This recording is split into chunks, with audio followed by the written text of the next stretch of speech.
ஆம்பளை பார்த்தீங்கன்னா எல்லாருமே சொல்லுவாங்க ஜீப்பு பறக்குதுன்னு. நான் பண்ணதே பேரடி. எத்தனையோ படத்தில் வந்து இந்த மாதிரி பறக்கிறதெல்லாம் வச்சு அதை வச்சு காமெடி தான் பண்ணேன் நான். அதை வந்து சீரியஸாக எடுத்துக்கிட்டு ஸோ நீங்கள் அதை வச்சதே வந்து ஒரு ஸ்பூஃப் மாதிரி ஒரு பேரடி படமே ஆம்பளை நீங்கள் பார்த்தீங்கன்னா பேரடி. ஆம்பளை படமே நீங்கள் பார்த்தீங்கன்னா ஒரு உதாரணத்துக்கு அதில் ஒரு சீன் இருக்கும். அதெல்லாம் யார் கவனிக்கலையா என்னன்னு தெரியல. வைபவ் தான் வந்து பையன்ட்டு பிரபு சாரும் விஷாலும் கண்டுபிடிப்பாங்க. அது ஆக்சுவலாக ஏன்னா எப்படி கண்டுபிடிப்பாங்க நீங்கள் ஞாபகம் இருக்கா இல்லைன்னு தெரியல. எல்லாருமே வந்து சரக்கு ஊற்றி தான் தண்ணி ஊற்றுவாங்க. இவன் மட்டும் பார்த்தீங்களா தண்ணியை ஊற்றி சரக்கு ஊற்றுறான் அவங்கள மாதிரி. அப்போ இவன் தான் அவங்க பையன் பாரு. படமே ஸ்பூஃப் தான். ஸோ இப்போ வந்து எனக்கு சிரிப்பாக இருக்கும். ஆம்பளை வச்சு இந்த ஜீப்பு தவறு ஆம்பளை நரேஷன் ஒரு ஸ்பூஃப் பண்ணுவோம். எனக்கு சிரிப்பேன். நான் அதுவே ஒரு ஸ்பூஃப். அதுவே ஸ்பூஃப். அது ஸ்பூஃபுங்கிறது தெரியாமல் என்ன வச்சு இது பண்ணேன்.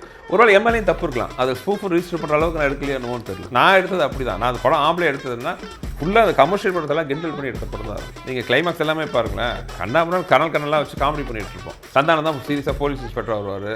எல்லாமே காமெடியாக தான் இருக்கும் அந்த படத்தில். அது ஆக்சுவலாக வந்து நான் ஆசைப்பட்டது சம்திங் மேபி நீங்கள் சொன்ன மாதிரி தமிழ் படம் ஜானரில் தமிழ் படம் வந்து ஒரு தமிழ் படங்களில் கலாச்சி ஓப்பனாக அவங்க சொல்லி எடுத்த படம். நான் ஒரு காமெடி படத்துக்குள்ளே இதை ஸ்பூஃப் பண்ணி எடுக்கலாம்னு நினச்சேன் நான். ஸோ இன்ட்ரெஸ்டிங்கான ஒரு விஷயம் என்னென்னா இப்போ உங்களுடைய டிரெக்டராக உங்களோட சாய்ஸஸும் ஆக்டராக உங்களோட சாய்ஸஸ் வந்து வேறு வேறையாக இருக்கு இல்லையா. இப்போ வந்து இருட்டு படமே எடுத்துக்கலாம். இருட்டு வந்து ஒரு out and out pure horror படம் நீங்கள் சொன்ன மாதிரி.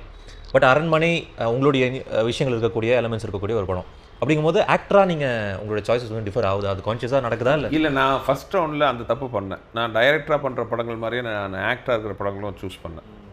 நிறைய கமர்ஷியல் இன்னும் நான் 3 படத்துக்கு அப்புறம் பார்த்தீங்கன்னா நான் கதையெல்லாம் கேட்கவே இல்லை. ஃப்ரெண்ட்ஸுக்காக பண்ணேன். ஃப்ரெண்ட்ஸ் வந்து கேட்குறபோது பண்ணேன். அந்த மாதிரி தெரிஞ்சவங்க கேட்டபோது பண்ணேன். ஸோ அவங்க எல்லாருமே பார்த்தது என்னென்னா டெய்லி போனால் படத்தில் பார்த்தீங்கன்னா ஷூட்டிங்கில் ஃபைட் மாஸ்டர் தான் நிற்பார். படத்தில் பார்த்தீங்கன்னா 4 ஃபைட் இருக்கும். டூ8னா ஹீரோயினை தூக்கி தோளில் வச்சுருவாங்க. இப்படியெல்லாம் கஷ்டப்பட்டுட்டு இருந்தேன். பட் இப்போ நான் படம் ஒரு வெளிப்படங்கள் நடித்தேன்னா எனக்கு ஆசைப்படுற படங்கள் இருக்குல்ல அந்த மாதிரி நல்ல ஸ்கிரிப்ட் நல்ல அந்த மாதிரி பண்ணலான்னு ஒரு ஆசை. பார்ப்போம். எப்படி இந்த படத்தில் இருட்டில் நம்பிக்கை வந்தது? ஏன்னா அவ்வளோ கேர்ஃபுல்லாக சூஸ் பண்ண நீங்கள் இருட்டு படத்தில் முழுசாக இறங்கிட்டீங்களே ஒரு நடிகரா. ஆக்சுவலாக என்னென்னா விடிவி கணேஷ் தான் அதுக்கு காரணம். விடிவி கணேஷ் வந்து என் ஆஃபீஸ் கீழே தான் இருக்கார். இன்ஃபேக்ட் நம்ம இப்போ இன்டர்வியூ எடுத்துகிட்டு இருக்கிற ஆஃபீஸ் கீழே தான் அவரோட வீடு. என்னை போட்டு நச்சு எடுத்துட்டாரு. படம் பண்ணணும். நான் சொன்னேன் டைரக்டராக இருப்பா, எனக்கு அடுத்தது கமிட்மெண்ட் இருக்குது, இப்போதைக்கு என்னால் முடியவே முடியாது விடிவி சார்னு. இல்லை அப்போ ஒரு படம் நடிங்க. நான் எங்கே நடிக்கிறதுனா நான் போட்டு கம்பல் பண்ணி ஒரு ஸ்டேஜில் ஓகேன்ட்டேன். அதில் இன்னொரு சுயநலமும் இருந்துச்சு. எனக்கு என்ன ஒரு பியூராக ஒரு ஹாரர் படம் பண்ணணும்னு ஆசை இருந்துச்சு. சம்திங் லைக் இந்த காஞ்சரிங் வருது, ஒரு இன்சீடியஸ். ஏன்னா தமிழில் அந்த ஜானர் படங்கள் ரொம்ப கொஞ்சம் தான் வந்துட்டுருக்கு. இன்னொன்று ஒரு கமர்ஷியலாகவும் அது வந்து வயபிளாக இருக்குன்னு தோணுச்சு. அப்போ தான் VTV came up with director V sir Durai sir ஒன்று பண்ணலாம் சார், அவர் நல்ல என் ஃப்ரெண்டு அவரை வச்சு பண்ணலான்ட்டு.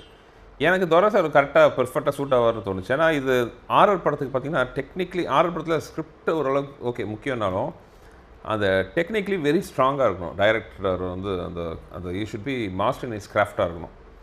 ஸோ துரைங்கும் போது அவரோட படங்கள்லாம் நான் பார்த்துருக்கேன். முகவரி ஆகட்டும், தொட்டிஜை ஆகட்டும், technically it's very strong the movies R.